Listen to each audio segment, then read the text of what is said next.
Okay, and we're back with a new episode of Italy In and Out. Today we have the beautiful Agata. Hi, Agata, how are you? Hello, I'm fine. And you? How are you? Yeah, not bad, not bad.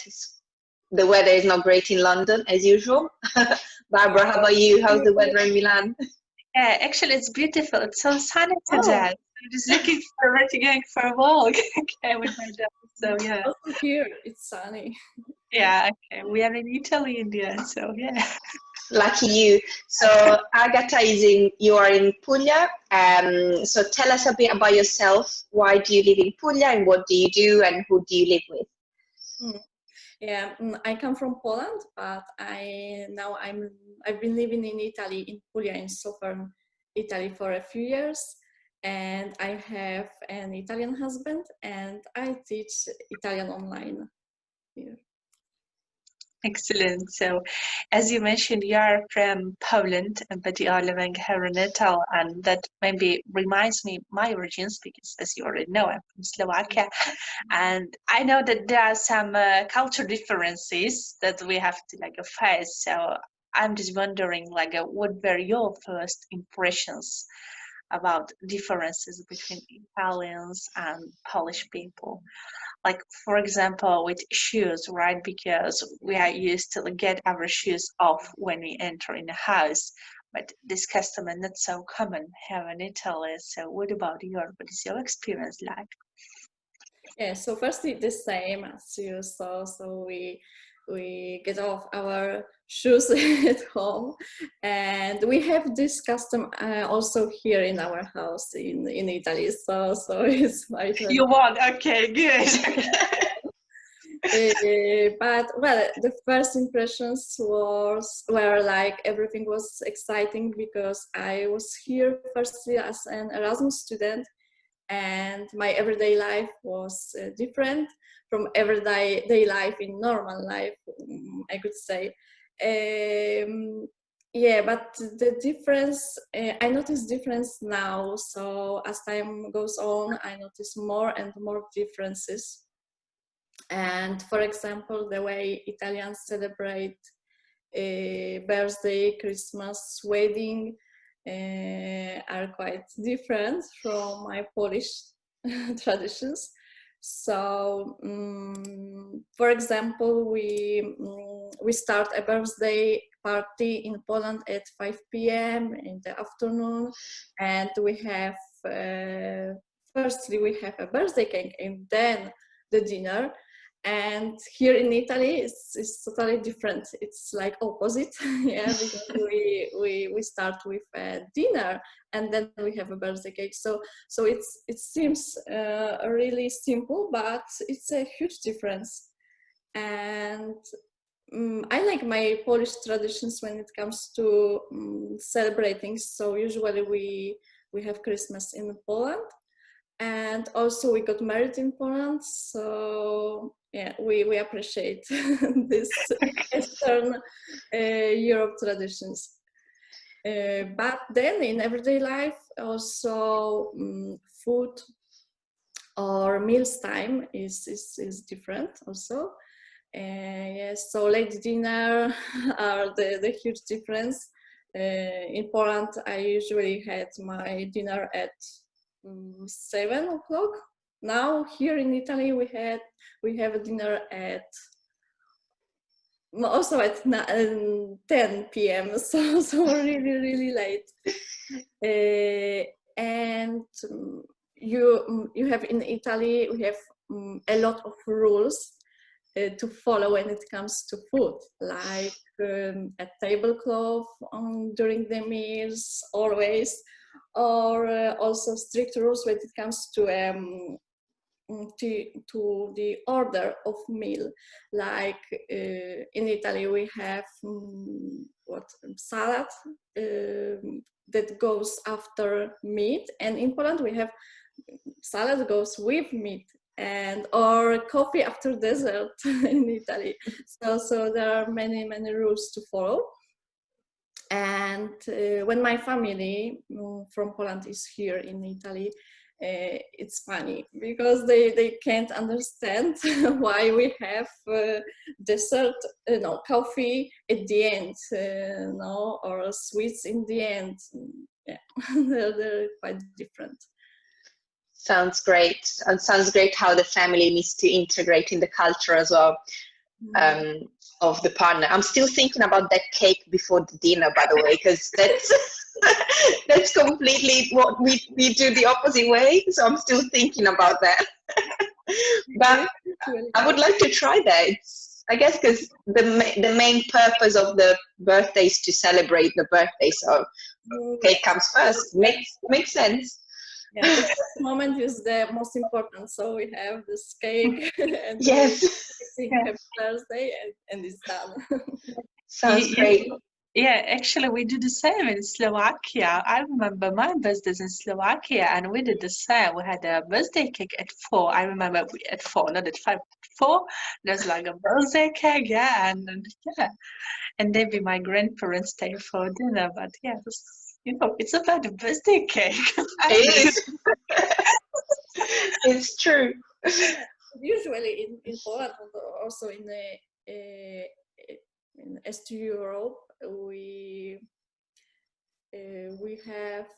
don't have sweets after dinner, I think. Yeah, maybe after lunch. Yes, I don't know. Sometimes, maybe do you get them like in the afternoon? What then? Yeah, about the sweets, because here in Italy it's common that you have your desserts like straight away after your food, like after lunch or after dinner. But maybe I remember from Slovakia, for example, on Sunday afternoon we have like a cake in the afternoon with the coffee, not everything together as here. Yeah, The same way. 1 hour or 2 hours later, so Yeah, exactly. So we can like, time. yeah. In Italy, sometimes we have la merenda, and I don't do that as much here in London. But I remember when I was a child, I used to eat like merendini. I don't know if there's still a thing in Italy, but like trancino, they're like from Barilla. No, from Mulino Bianco, and we used to. At least that was my custom. I remember I used to eat these small things just like in the afternoon after coming back from school. But I guess you don't do that as a grown-up as much. It's more like a children thing. The same thing is about tea. So we have tea 10 times the day in Poland, and so here in Italy, in the south of Italy, it's not so common. Yeah, I guess that's more similar to like an English custom to have like tea, a lot of teas during the day. Yeah, I always have my cup of tea next to me. There is also a huge variety of teas, right? Because here in Italy, you have just like 3 or 4 types, and usually is used for digestion. When you're like sick of stomach, then you get a tea. But in Poland or in Slovakia, like you have always your tea here with you, as I'm having here. So yeah, and there are different flavors, like from like a fruit and white tea and green and black ones. So yeah. And this is for some example, I miss a lot here, because when you walk in a shop here in Italy, you have just like, one shelf with tea, but in Slovak, you have like all queue of teas, and it's like, yes, so what I'm going to today. So, yeah. It's like a dream. Yeah, yeah. Yeah, I drink the tea from Poland here. From Poland, I do the same. Great. Okay, Agata, let's talk a bit about when you firstly moved to Puglia. Any struggles that you had to face with in the beginning? Something that was for you were like, oh my God, what's going on? I'm fortunately I work from home. I have my own home office, so the problem with work here, I hadn't faced this, and it's also common that here it's not a lot of work, especially for me as I am an Italian teacher for foreigners, so it's quite different. But yeah, I think then the relationships in family was quite a challenge for me, and also the fact that here in Puglia, in the family or in the group of friends, they use the dialect and not Italian. Okay. So it's and they use Italian only when they talk to me, but if we talk together, they use dialect. So now I can understand everything in dialect. Yeah, but in the beginning it was like a foreign language. So not only Italian in the beginning was my foreign language, and that I had to use to, but also dialect. And then relationships in the family, like my mother-in-law, and yeah, she's not like typical Italian mom, so she doesn't come to our house every day, or she doesn't call every day, but the only thing she does always is giving us food, and a lot of food. Yeah, and in the beginning I was thinking, okay, she believes that I'm not able to prepare food. It was a challenge to understand that. Then I talked to my husband. I talked to other expat girls, and they had the same issues. So now I can accept. I can understand why. But yes, the relationship with mothers, generally in Italy, was quite different. Yeah, are quite particular, right? Yeah. Yeah. I don't know what about you, because you, Barbara, you live in Milan, so in the north of Italy. Is the same, or? Yeah, it's pretty similar. Yeah, I would say that like this is one of the characteristics of Italian moms. It's pretty different, like maybe comparing to Polish or Slovak culture. And yeah, they give you food, and yeah, actually my mother-in-law, she keeps calling me every 2, 3, 4 days. So yeah.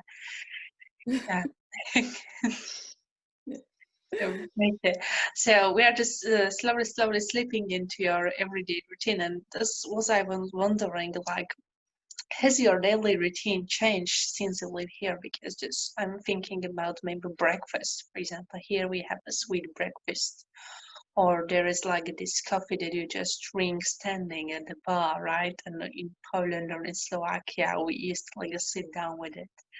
So are there any particular changes? Yeah, it has changed a little. Like you said, as you said, the breakfast, but I really like sweet breakfast. So I think I used to have sweet breakfast also in Poland, so it's not a great difference. But the coffee, yeah, I have a coffee with my mocha now. So you know that in Poland or in Slovakia, it's not the same coffee, but I really appreciate Italian coffee, definitely. Yeah, when I go to bar, I can also take coffee standing, but sometimes I need to have my 10 minutes to relax and to sit down at the table. With the real cup, right? Not the smaller one, but something like a bit this one, yeah. Or I can take also Americano, so the long coffee. to have some moments only for me. And then the late dinner is a huge difference. As I said, we have dinner at 9 p.m. or 10. It's really late. And the way we spend our free time, like in the weekends, we go out with our friends, we go out to the piazza, we walk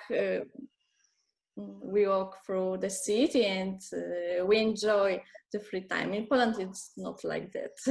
We need to have Maybe a hobby, maybe it's always something to do.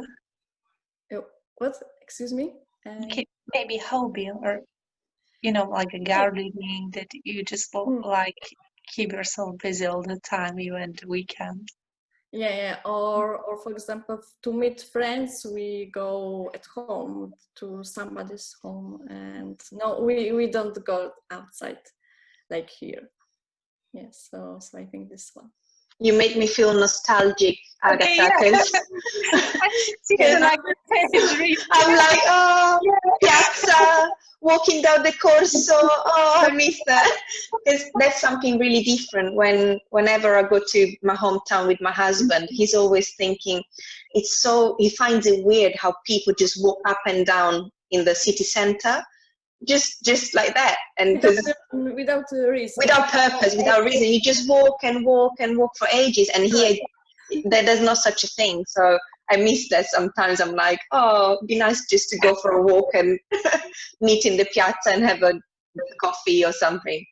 So thanks for making me dream. Great. Meet some friends in the piazza and stay there for 2 hours and talk. That's great. Outside we are so nostalgic today. Yes. Yeah, we are dreaming about Slovak and Polish teas and our customs. We are dreaming about that. Yeah. Maybe because we have pandemic time here, so we all need to. We all need to feel closer to our homes and our family and friends, I guess. And Agata, I think you can make us dream a bit more, because you organize retreats. Is that correct? So you take people you organize retreats in Puglia, so people can have like a proper full immersion. Tell us a bit about that. Yeah, I've been teaching Italian online, and during my lessons I always talk about culture, customs, differences. Yeah, and I think that Italian language is really connected to discovering Italy and its culture. And then when you go, if you go to my Instagram, you can see that I'm a big fan of my region, and you can see the photo of that talk about travels, kitchen, cuisine, food, traditions.